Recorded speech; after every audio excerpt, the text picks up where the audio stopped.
In today's presentation, in the task force webinar, we have Mohammed Ben-Idris, who is an assistant professor of electrical engineering and director of the E-Resiliency Research Laboratory at the University of Nevada, Reno. Prior to joining UNR in July 2016, he worked as a research associate and visiting lecturer at the Department of Electrical and Computer Engineering at Michigan State University. And he has also worked as an assistant lecturer at the Department of Electrical and Electronic Engineering at the University of Benghazi in Libya, and engineer at General Electric Company in Libya as well. He received his PhD degree in electrical engineering from MSU and his bachelor and master's degree in electrical engineering as well from the University of Benghazi. He has 5 years of industrial and consulting experience ranging from power plants control and operation to hardware design installation, and total of more than 10 years of academic experience. He has conducted research in power system modeling, analysis, reliability, stability, resilience, control planning, and simulation. He has over 100 publications in the area of power systems, including book chapters, technical articles, research reports, and the US patent.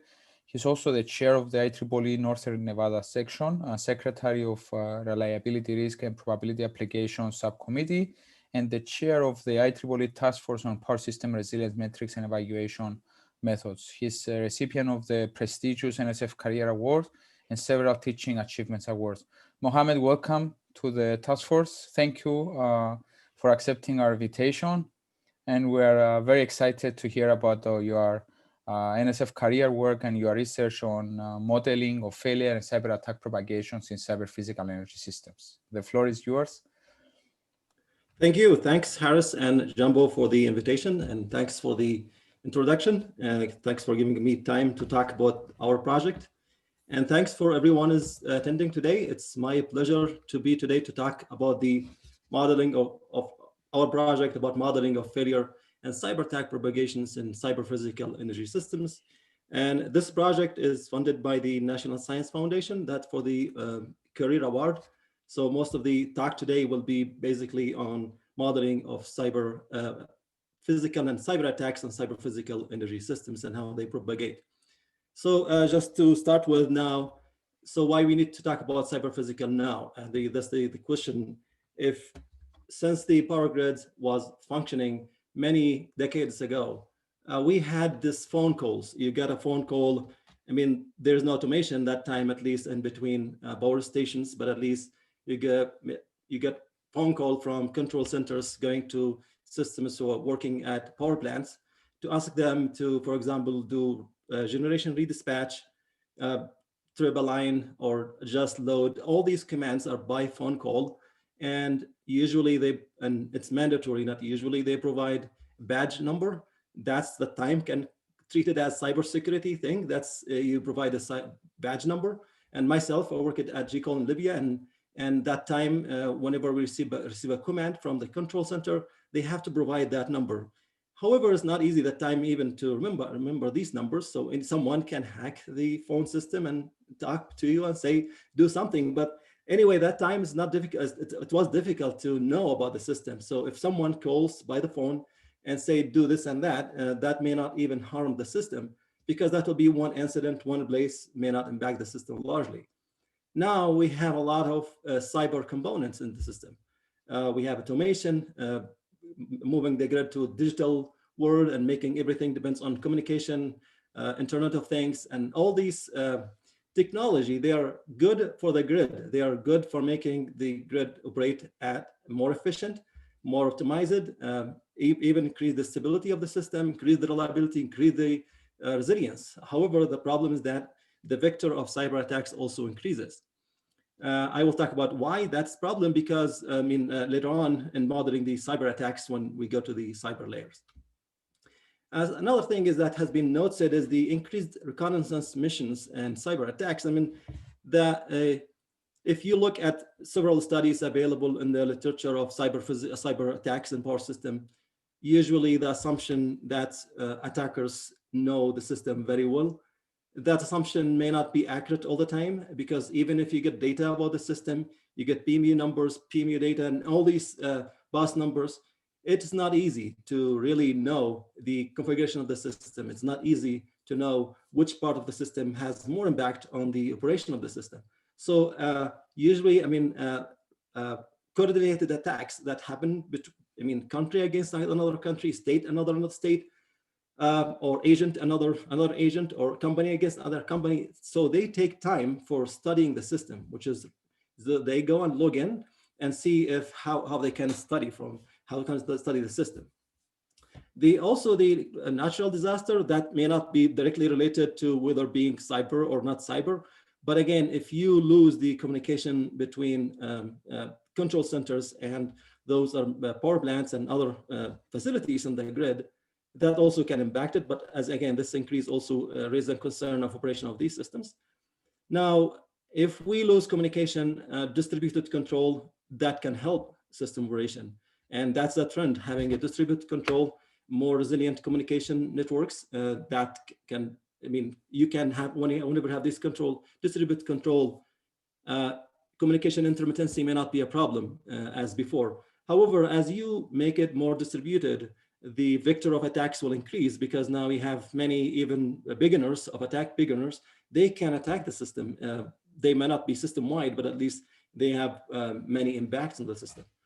So having this in mind, that's what we want to tackle, that's the cyber physical systems. So this now, traditionally, we have power system operated based on reliability assessment and analysis, which is N-1, N-K contingency and reliability criteria, reliability evaluation enhancement. So that has been done, still evolving. Still, for example, composite system reliability assessment is a big deal for large systems. Stability assessment, it has been around for so many years, it's still developing and never stop. It's this, but that's for physical layer, which is governed by the physical laws of the power flow in the system. Fault analysis, location, high impedance faults, all these studies also related to the physical layer. State estimation, security constraint, optimal power flow. These studies, they are usually, they're dedicated to the power grid, not going to the cyber layer. Now, of course, the cyber can interact with these by communicating the information between the grid and these the control center. So now having two layers, that will add another level of studies. So that means having the cyber, we need not only thinking about reliability, stability, fault analysis, all these studies, we need to also continue with these. They even may get more impacted, because if you have a cyber attack, for example, that will be more than one, so it's not be N-1 failure, it'll be N-K, right? And that's also be maybe planned. So it's not something random, that's gonna be like maybe vulnerable equipment in the system, they fail. So that means now we need to move to the cyber or cyber physical systems, which is having more layers, having cyber layer in the place. And one important aspect of having cyber physical systems and studying these systems, and first step we need to do is the modeling. Modeling is a challenge. We have been modeling power systems using different techniques, using law of physics, and also using machine learning algorithms, data-driven algorithms and models. Now, once we have the cyber layer, things will be different. Now we have different layers, then each layer has different characteristics, different impacts. Then the modeling is one of the challenging, and is still challenging, and will be challenging for quite years in the future. So the first step that we need to focus on is modeling of cyber physical systems. And then also we talk about cybersecurity. In the past, we did not pay attention much to cyber detections. We care about for example, phone calls coming from control centers. Now we talk about cybersecurity, because maybe we get an attack from organized attack, launched on entire system. So that we need to take care of that one. Another vector that's in addition to traditional studies, we need to think about. Resilience, enhancement and assessment. Now resilience, again, we talk about extreme events for resilience, but also for cyber attacks. The reason is that the natural hazards, for example, let's take the hurricanes, tornadoes, and all these natural hazards. At some degree, we can predict with good accuracy, with little uncertainty, when they will hit the system. And when they hit the system, what is the impacted area? For example, hurricane, we can predict maybe after 1 hour, this hurricane will accurately hit the system at this place, and the direction of that hurricane will be going in maybe in that direction. So we can tell with some good accuracy where these natural disasters can impact the system. Now, of course, they're different. For example, earthquake forecasting is less predicted than hurricanes and tornadoes and others. So, but again, we can have some sense of where are the areas that can be impacted. When you talk about cybersecurity, that's man-made. So we cannot say that's the forecasting. It's not about forecasting. It's about that some organization, they launch a cyber attack on the system and they will not randomly attack the system because otherwise they'll be discovered. They will attack the system at vulnerable areas, maybe heavily loaded lines or heavily loaded equipment. And that requires a lot of studies. And that's what reconnaissance missions will be important. One of the things that along these lines that to improve the resilience in terms of cyber attacks is that making what they call the deceptive networks or fake networks. For example, the control center or data that you have available, not publicly, but let be someone can reach them, make it that a fake network. So if someone reached that network, it is okay, they will not harm the system. However, we will learn from them what the hackers are trying to do, what things they're looking for.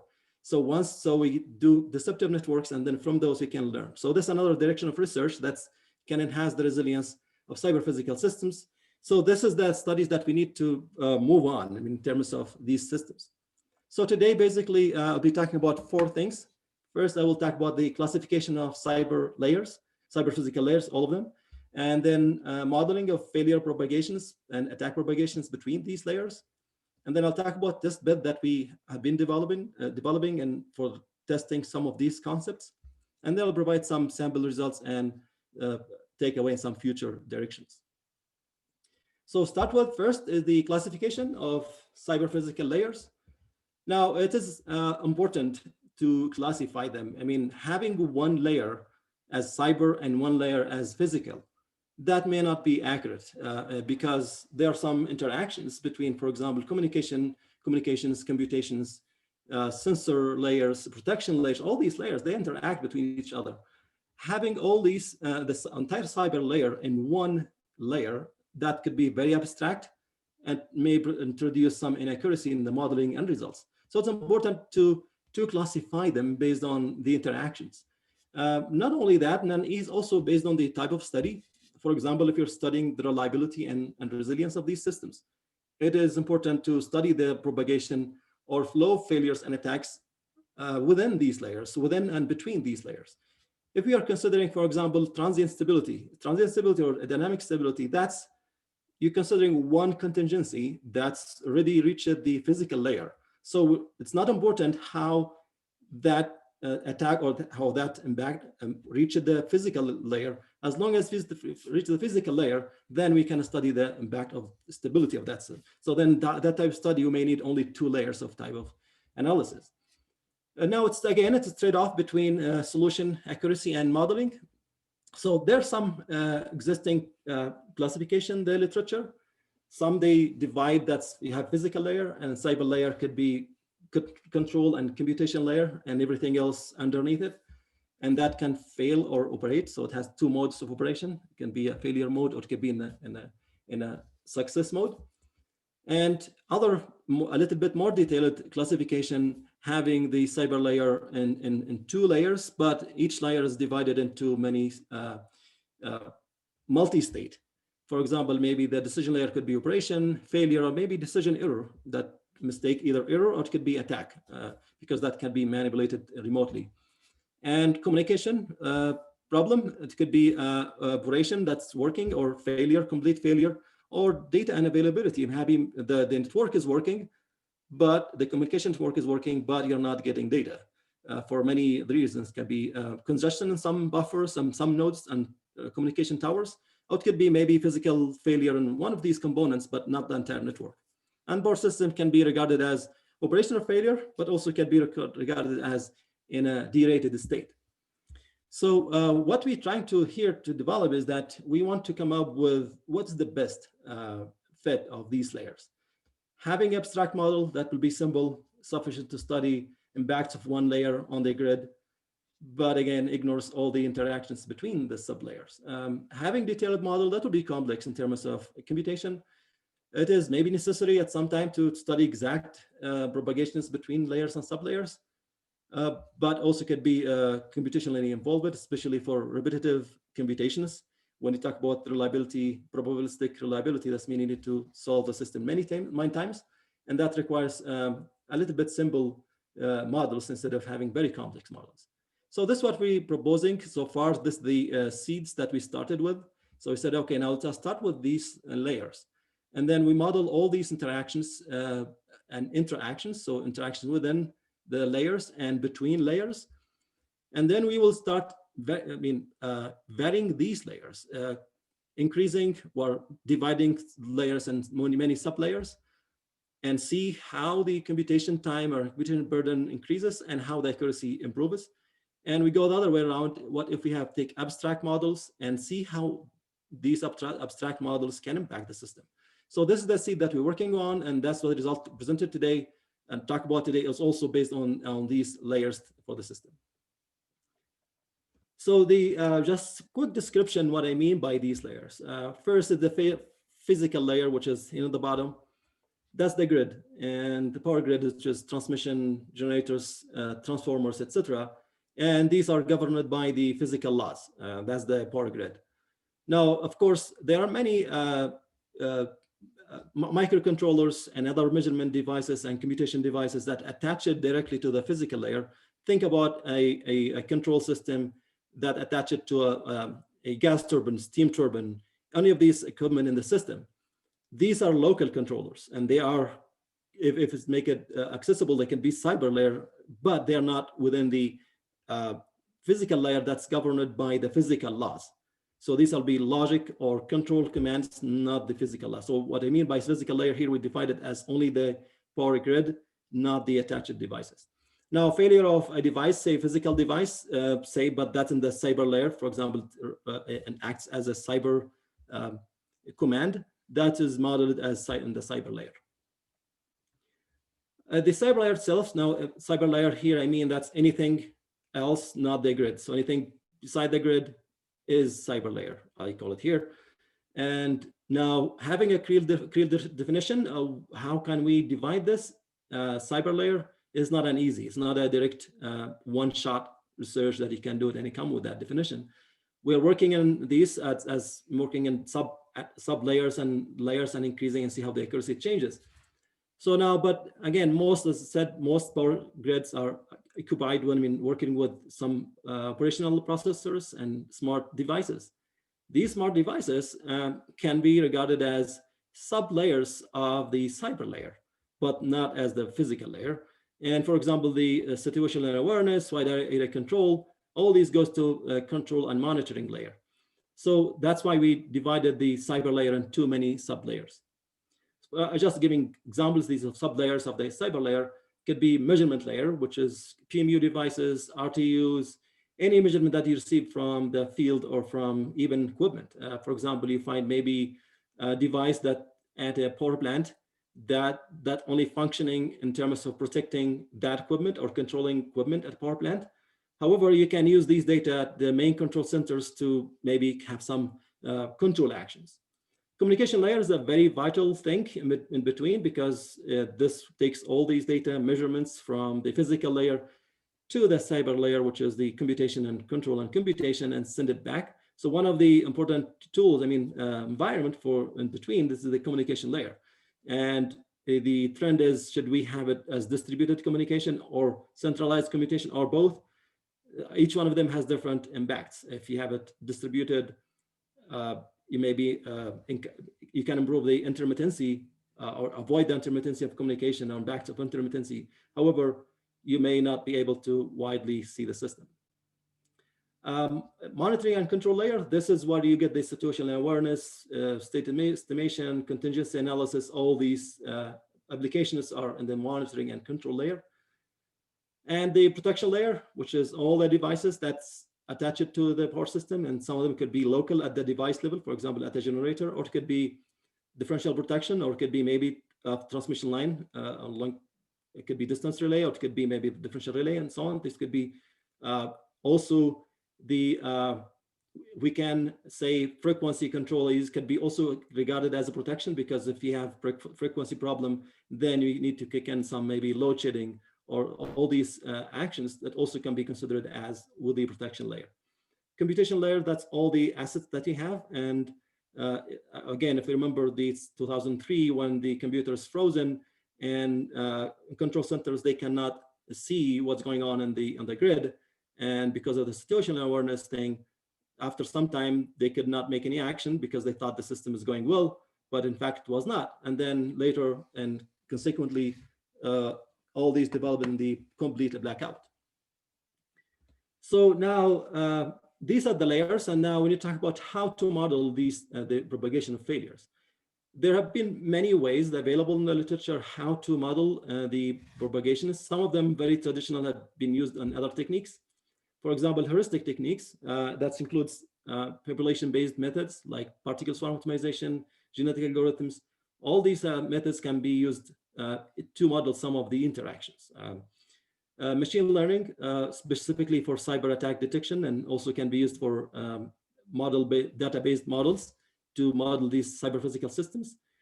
Game theory also has been received a good attention. I mean, a lot of attention about modeling, which is collaborative game between system layers and non-collaborative game between, for example, attackers and the grid. So both types of games can be applied.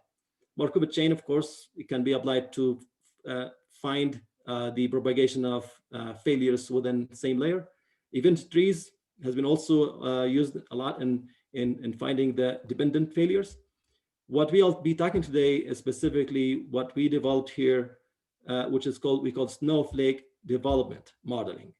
We found this technique very good in terms of capturing propagations within system layers and between the layers.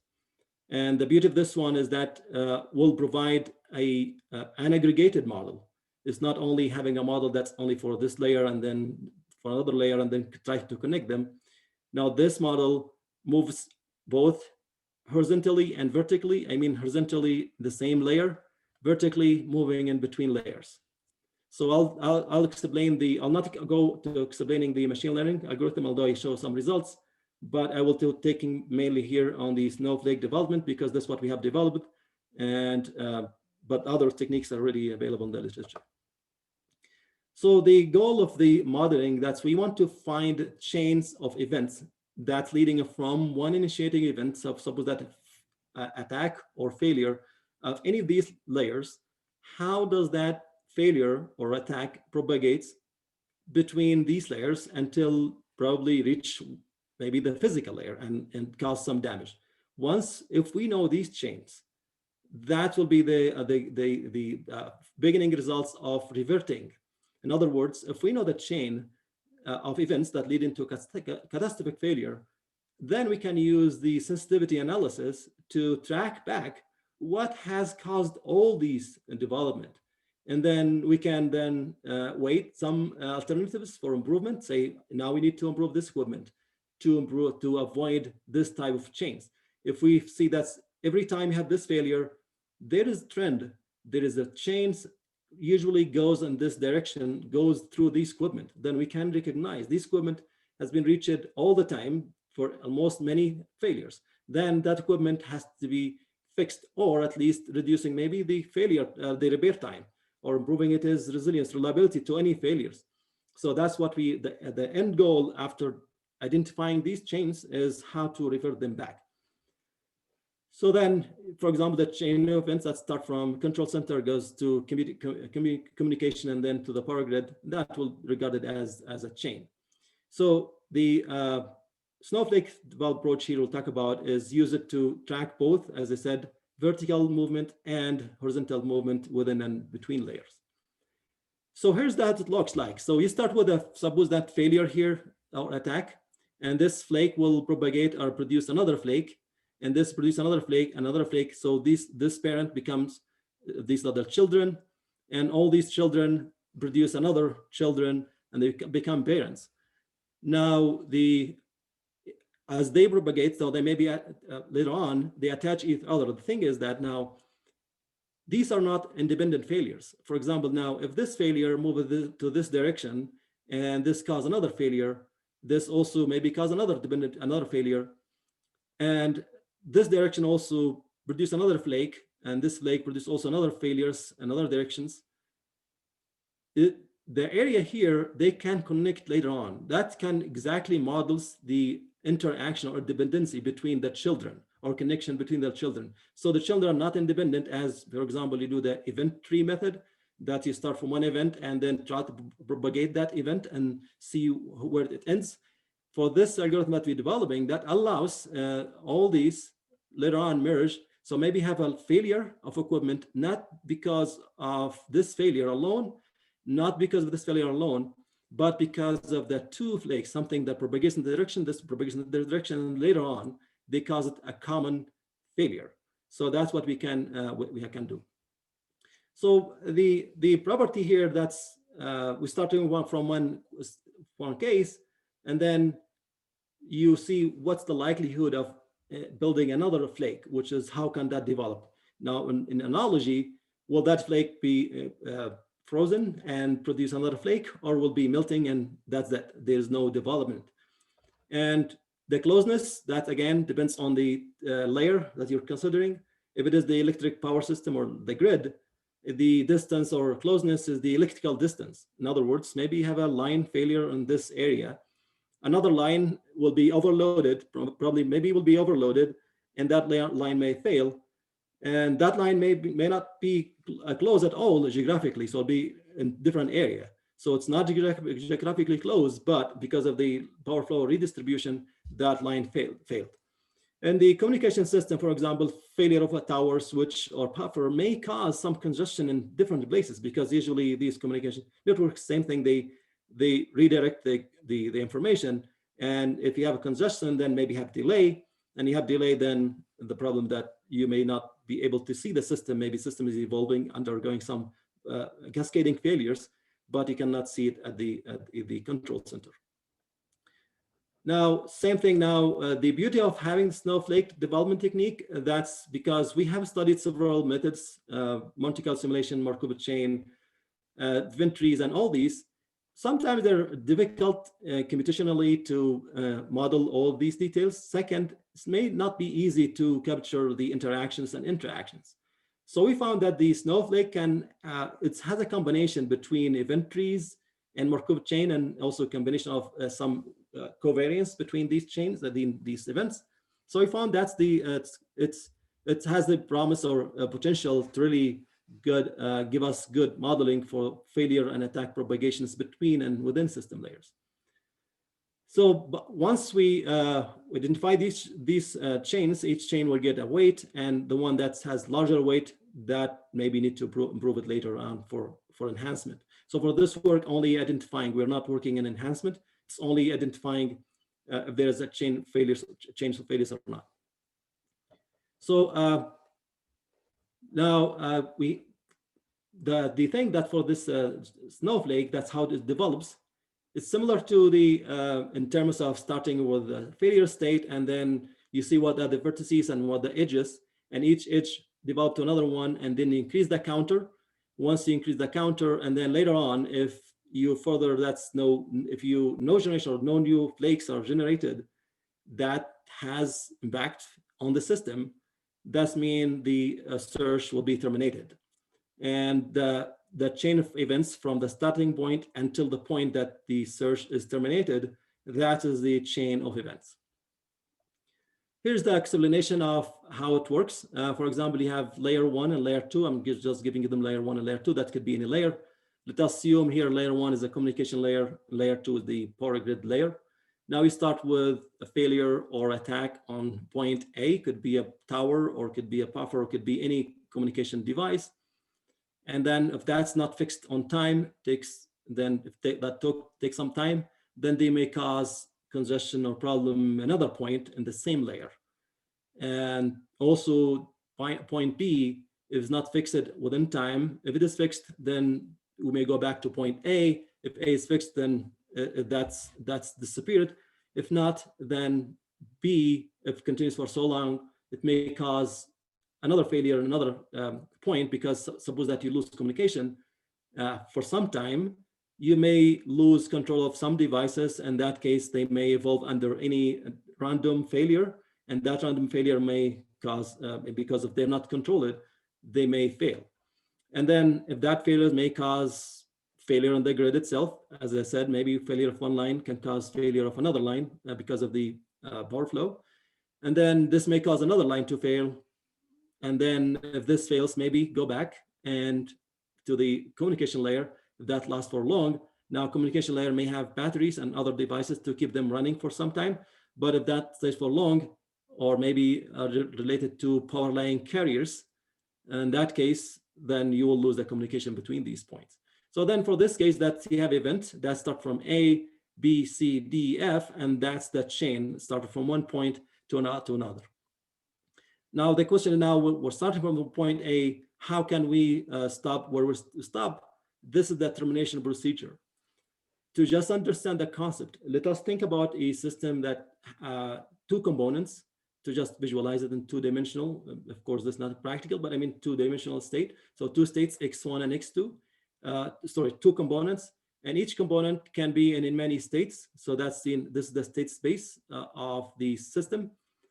Now again, if all have high states, that's mean available, that will be in the success state, no problem here. If both components are running at lower rates and they cannot sufficiently provide the service that's required, so this will be the failure region. So this is definite and known failure. This is known success state. In between, we don't know. So then that's why the flakes will start randomly anywhere here. And then once we start that flake, then we start first snowflake, that will develop and either goes to success state or goes to failure state. Now, if it goes to success state, does not mean that we stop there. So that we should continue, because we may encounter later on another state that's failure. But if we go to the failure state and we know that's no repair time is coming, that will be the end. And we say this is the, for example, the power grid, that's the blackout. So that's it. So it'll be this termination. And so with this now, these are the techniques. Now we're trying to, what if we want to validate their accuracy, and how can we do that? So we built our still building a test bed for cyber physical energy systems. And we want to depict all these layers that I showed you at the beginning, just communication, control, monitoring, protection, all these layers that we talked about before. We thought to emulate them in our laboratory. So we use the RTDS as the environment for simulating the power grid. And then we use it also build a communication layer and control layer, protection, cybersecurity layer, SCADA system, and HIL testing. So here's for example, the communication layer. We have RTDS. This is an old picture of it. It had more updated. So we have the RTDS, and then we have the grid simulated on the RSCAD, which is the software used for the RTDS. And then we build this communication layer that comprises many equipment. We have wired and wireless. Wired means that Ethernet connections, and wireless connection. Also, we have some routers for wireless connections to test them, as well as we have Raspberry Pis. Raspberry Pis, they have two ways of communication, wired and wireless, also through the Ethernet or wireless. And so with that, we can have different applications for the communication, different environments. And also we will be working on some maybe self-configuring communication, so that in case of failure, you do not entirely lose the communication system. And then we have the control layer, which is it's shown here in this area, and this is the control. So whatever computation you have it here, any command you have, you send it back to the system through that communication layer. Then the SCADA system, also we're building it. Will be controlling some points in the system, not entirely, but at least some substations. The purpose of building it, we want to see if someone has an access to the SCADA system, how can how can they impact the operation of the system? And if there is a failure, how does that impact the system? Not only attacks, but attacks, of course, one type of the studies we'll be doing, that's see the impact of SCADA system on the response of the system and the actual system. The HIL, or hardware in the loop testing, we are having operational this 4-quadrant amplifier. connected to the grid. The reason of doing this, if you still recall, that's the propagation of failures between layers. If we have suppose that layer failure on the grid here, and then maybe we're losing some power in some lines because that grid is simulated in the RTDS, then we are taking the output from the RTDS to the 4-quadrant amplifier, which is converts signal from the RTDS into a power signal. So we have voltage and current. And then we will use this amplifier to feed the communication routers and buffers. Now, if something fails and that lasts for long and goes to the communication layer, what if we lose the communication layer? If we lose the communication layer, that will go back and back the grid, and you get more propagation of failures. So that's what I'm trying to depict in this case. So with this, so we have done some studies. One of them is simulation of streaming of data from the grid through PMU data, PMU devices. And second, I'm showing today is the detection of cyber attacks and voltage regulation in distribution systems. So if you think about the first one is the manipulating the data, PMU data. So that's what the objective is that we create cyber physical emulators. So we have the grid and the RTDS, and then we send the information or data from the PMU devices into the control center through a communication layer. And then we want to, and the goal of this one is that we interact or have access to these data, manipulate these data, and see how these manipulated data impacts both the state estimation, for example, or any algorithms, contingency analysis and control actions, how they impact the analysis. And then how these analysis or these results can impact or send back to control the system. So how this works, so we have the RTDS sending data through the PMU device data, and then to the computers, and we used GTNet and the RTDS to send the PMU data. And then once we have this data sent, then we have kind of emulate attackers. For example, they have attack in the middle, coming in the middle of the communication, and then they get the, for example, manipulating some points. That will be also could be sophisticated. What we have done, just randomly select some points, manipulate them. Now, these could attackers may not be randomly selecting points. They will be launched on coordinated attacks. So then maybe they will select some points. So what we have done is streaming these data and see how they impact the algorithms for the computation layer, which as we have it here. That's, for example, the state estimation, contingency analysis, all these algorithms. The second approach, which the second thing to talk about, is the coordinated data falsification attacks. And that's specifically on the voltage control. So it could be, that could be in many aspects, could be in load distribution, it could be on, for example, frequency control, any type of control. For this type of study, we considered only impact or attacks on voltage control devices and voltage control networks in distribution systems, and only coordinated attacks. So we're not targeting any random attacks, because in random attacks, that'll be a different story. If you have, for example, attacker attacks 1 or 2 devices, that could be regarded as outliers and or missed data or wrong, false data. And there are many existing algorithms to deal with this type of single device failure or single device giving wrong information. For this study, we are only considering the coordinated attacks. That means someone attacks the system and they try to camouflage in their attack. So they add and subtract, make some changes so that you cannot easily detect them. The problem with this type of attacks is that the range is not high. The total summation of these changes is not high. And so that they try to protect themselves and cannot be discovered. So for this case now, we used machine learning to detect these attacks. I'm not going to describe this because this is similar to what's available in the literature. The thing that we emphasized and working on and try to develop is using multi-label classification, because it's not a single label here. Because what we have n measurements, and each measurement can be either additive or deductive or camouflage. So that's why we have multiple or multi-label classification, not single label classification. And we use the random forest regression model, which is use the heuristical data to forecast voltage measurements. And this based on, for example, they are getting data from the system and then you are forecasting the voltage based on the forecasted data, and then you compare the forecasted measurements with the actual measurements and try to figure out if there is a problem. And so that's and also we added the weather data to the analysis so that to post the performance, not only relying on historical data, but relying on feed from weather data so that we can enhance the performance, because not only having forecast, but having current data for the weather, that will give you more confidence on the forecast. These are some results. So we applied on this, again, that system. We used small attack sizes, 1 to 5%. That's too small in terms of, because that's very small, because we assume that those who attack camouflage type attacks, they attack small amounts. They not go with high. And we measured these metrics or indices, which is accuracy, precision, recall, and if one score, which is the fraction of false to the correct ones and false alarm. And we hear these terms available in these equations. For example, maybe the algorithm that say true positive, that means the sensor is compromised and it is labeled as compromised. If it's true negative, that means uncompromised, but labeled as uncompromised, and so on for the false alarms.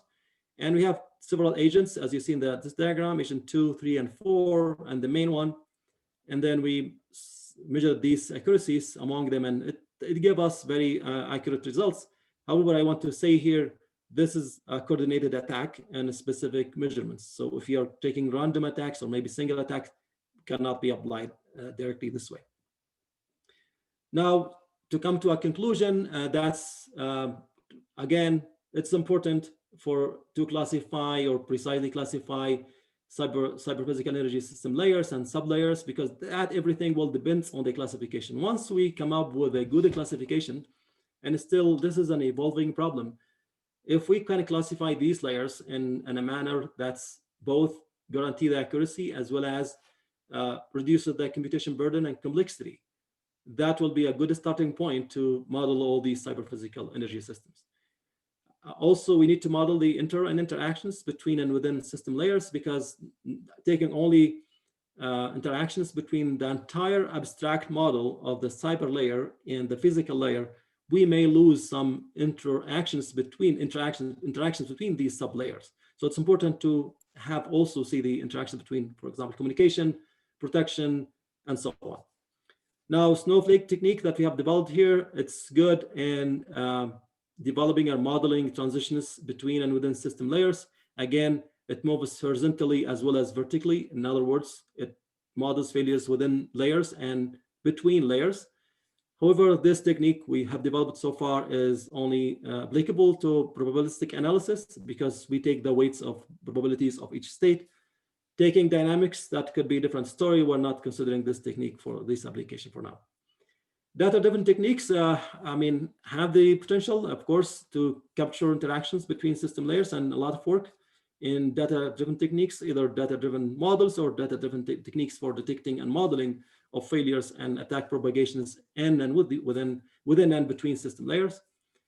Also hybrid techniques can be used to model dependent common cause independent failures. For example, that's you have a hurricane or tornado going through the system. Failure of each equipment will be independent, because it could be independent, could be dependent. It could be, but the cause is common, which is the tornado.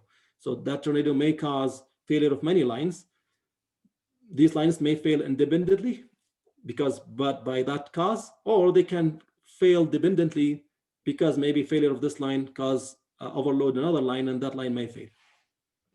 So with this, this is the conclusion, and I want to acknowledge the support that I have received from the National Science Foundation for this project, and also the cyber physical test bed has been supported by UNR and NV Energy, and that's with collaboration with Dr. Ben-Idris, Dr. Hanif Livani, and Dr. Portia Fajri at UNR in building this cyber physical energy test system.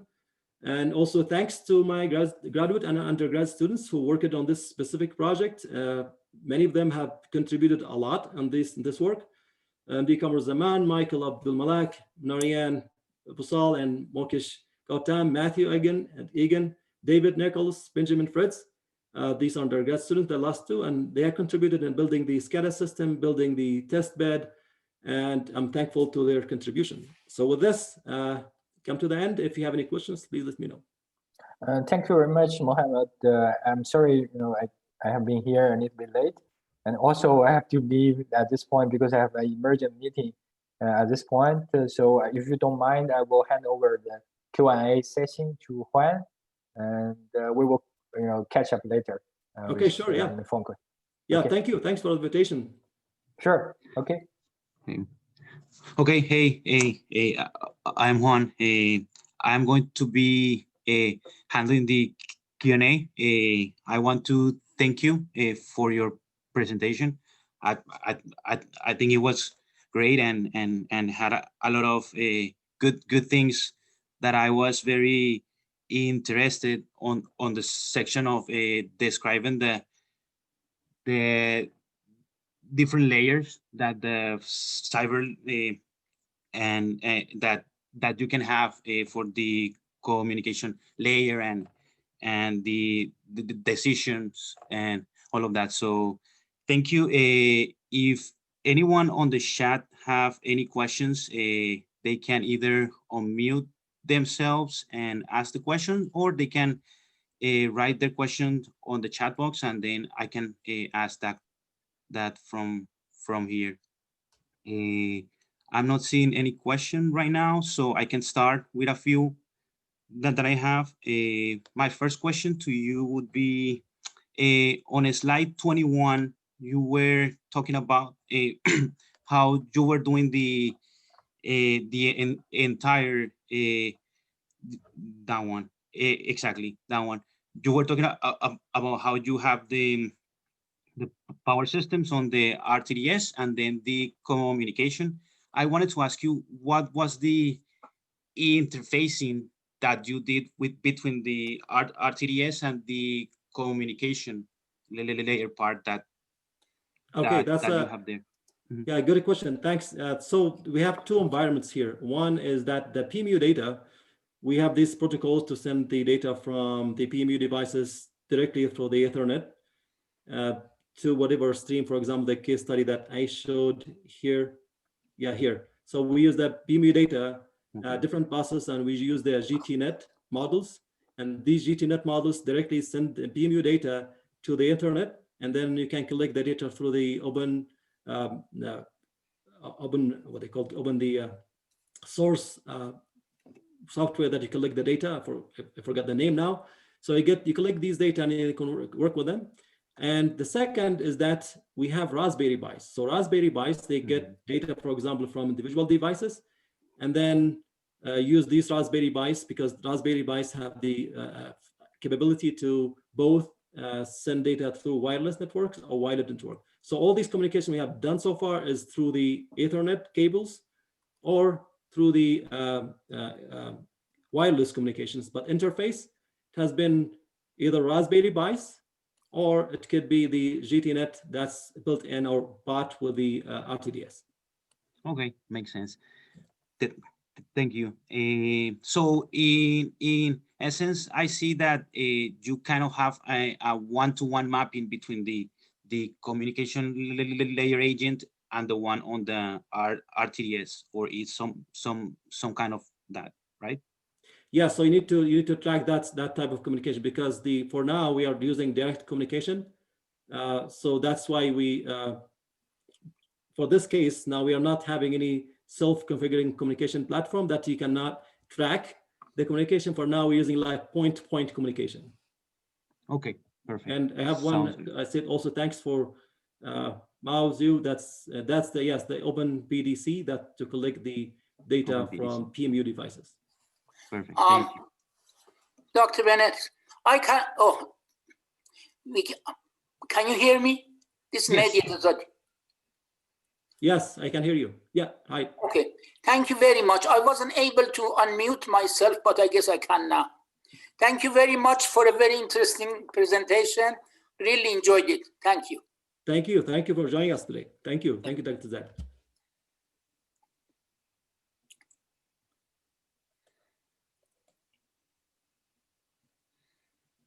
I think we have so yeah. Do you have any, do you want to ask anything? No, I just wanted to thank, I wasn't able to start talking, so I just sent the text and so on. This is a very interesting topic and it's definitely needed. And I think Dr. Ben-Idris is doing a wonderful job in terms of this research. Thank you. Perfect. Thank you. I see that we have a few questions on the chat. One is from Michael. It says, in your opinion, what are the challenges of cyber attacks in both distribution and transmission systems? Yeah, that's well, that's maybe not a good person to answer that exactly, because we are considering the detection of these attacks. However, in terms, what I think is that impact on transmission will be mostly more coordinated. You get some agents, they study and reconnaissance missions on transmission line, and they can discover, or at least know what's the most vulnerable components to attack them, because the attack on transmission system can cause complete blackout. Attack on distribution system, it may impact some points locally. I'm not saying that's less, but it still will not be a system-wide. However, attackers may access the main grid through the distribution, and that will be also another problem. If they attack several distribution systems at the same time, that also can impact the system. So try to give you a general answer, but may not be a complete answer. Okay, thank you. Another question, it says, is the presented approach applicable to both the planning and operation of both power systems? And can you suggest some models that can be used for the reliability assessment of power systems? Yeah, that's a good question. So the approach proposed here so far is applicable only for planning. So all these probabilistic analysis for planning only, we are not talking about the operation. However, if a timestamp is added to the development of that algorithm, that could be a good point. And thanks, Milorad, for the question. Yeah, it could be, maybe. I cannot give you a final answer now, but maybe can be including a time tag to the development of that algorithm. And then you may track the timing so that you can make it in the operation. But all the analysis that we're targeting so far is for the planning phase. And what we try to do is, once we know the chains of events, for example, identify a chain, then we can revert the actions back. For example, now you have maybe one equipment, every time you have a failure or you have an attack, there's a common equipment or a couple of equipments or maybe several equipments, the all the time would be involved in the chains. So we know these equipment are, all the time have an impact, the bottleneck in the system. So it'll be the good places for enhancement and analysis. So that's for planning only, and enhancement, of course. Okay, perfect. Thank you. I see another question here that says that if your results can suggest some enhancements or redundancies to power grids that can be used to help to reduce the likelihood or the impact of cyber attacks? Yeah, that's also a good point. That's similar to the first point. That's once we know the chain, then we can tell how can we revert that chain.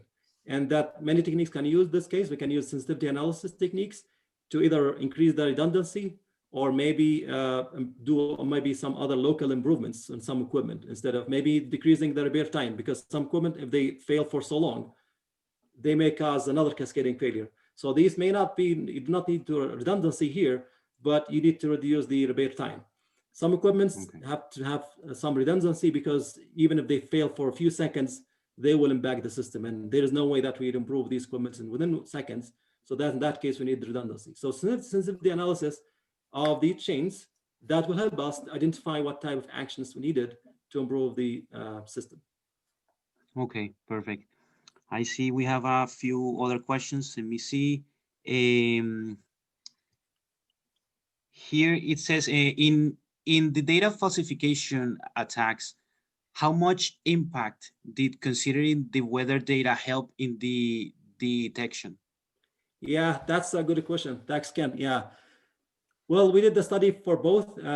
For this type of study, I don't have the numbers in front of me right now, but I can give you the numbers later, but was not that significant for the system that we studied.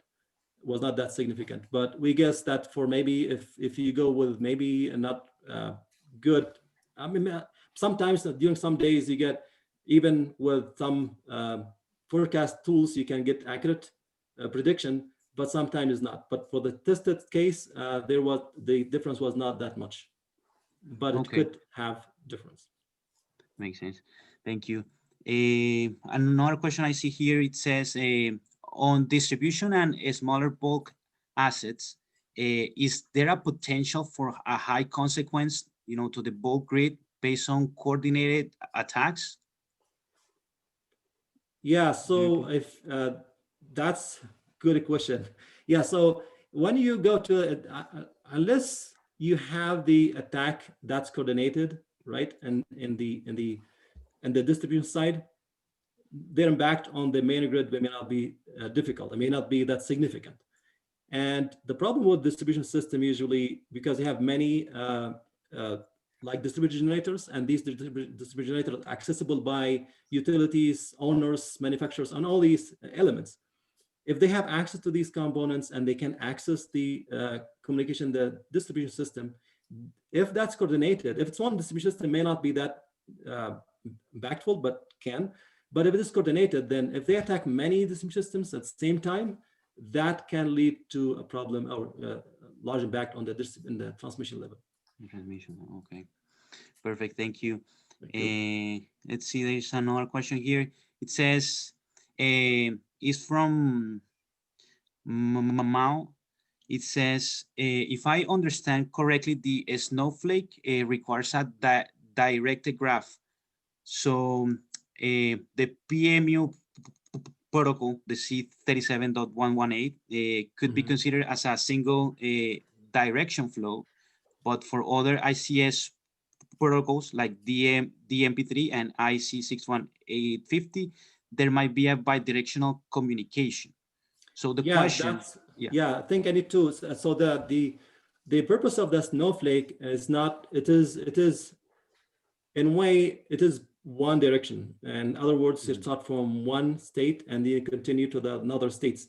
However, these states can also revert back and connect to the previous states from different parent children. However, the application of the Snowflake technique is not following the data of PMU devices. We only use the data of PMU devices to get stats of the system. These information are fed to the algorithm to determine whether there is a failure or not. So the Snowflake's not following the data flow of the PMU devices. Rather, they take the data from PMU devices and determine whether a system will fail or not. Okay. I hope this answered the question, because we are not using the Snowflake technique to follow the direction, I mean, to emulate the direction of the PMU data. Okay, thank you. Let's see the last two questions. I see time. So for the data falsification attacks, how did you construct the attack vectors? Did you randomly change the voltage magnitude within 5%? And did you inject the attack vector at the same time, or in some coordinated manner? Yeah, that's coordinated. That was the same time, and for that specific case study, for that system, when we did many studies, but for that case that I showed in these slides, we chosen randomly 10 devices to be additive. I mean, increase the voltage values. Another 10 detective, decrease their voltage values to make it kind of camouflage. So, and they happen the same time. So having the same time, randomly selected, half of them additive, half of them deductive, and that's coordinated. And I just want to clarify now, if it's not coordinated, the technique that we developed may not work, because if it's not coordinated, failure of one or two devices randomly, that could be considered as outliers, and may not. And then there are many other existing techniques to maybe discard these outliers. So we are not targeting only of two or two. I mean, you can have attacks in one or two devices, but this technique is not for that type of attacks. Perfect, thank you. And the last question, it says, what is the added value that cyber physical system can offer to the end users. Oh, okay. That's Your perspective. that's a good thing. Now, when we have the cyber layer, there are many good things will happen, right? First, we can increase the reliability and resilience and performance of the power grid. The reason is now when you have a fully controlled system and automated system, if you have a failure, you can quickly, instead of waiting for crew members to go there and switch the transmission line on again, now we have automated system, then you can reduce the interruption time. Second, you can easily dispatch generators. If you expect that a hurricane tornado hitting the system soon, then you can do quick redispatch of these systems so that at that moment during the hurricane, you do not run them at the economic dispatch, but at least to maintain the resilience and stability of the system. So that instead of doing day ahead scheduling, having the cyber layer that can give us a quick response to the system. Again, there may be some techniques could be faster than real-time analysis. They can intervene and fix the system. So having the cyber layer will improve the performance of the system. And that will also improve the resilience of the power supply, which is again, end users get more reliable and resilient power supply. Okay, perfect. That is great. I mean, I want to thank you again for your presentation. I think it was great, and you answered all the questions that were asked here. So I think the slides are going to be available if I'm not mistaken. So, but with that said, we can end up the presentation here, and thank you. Well, thank you all. Yes, the presentation will be available in both slides as well as the video, and I'll share this. Okay, perfect. Thank you, and take care. Thank you. Have a nice day. Thank you. Thanks. Everyone, bye. Thanks. Bye-bye.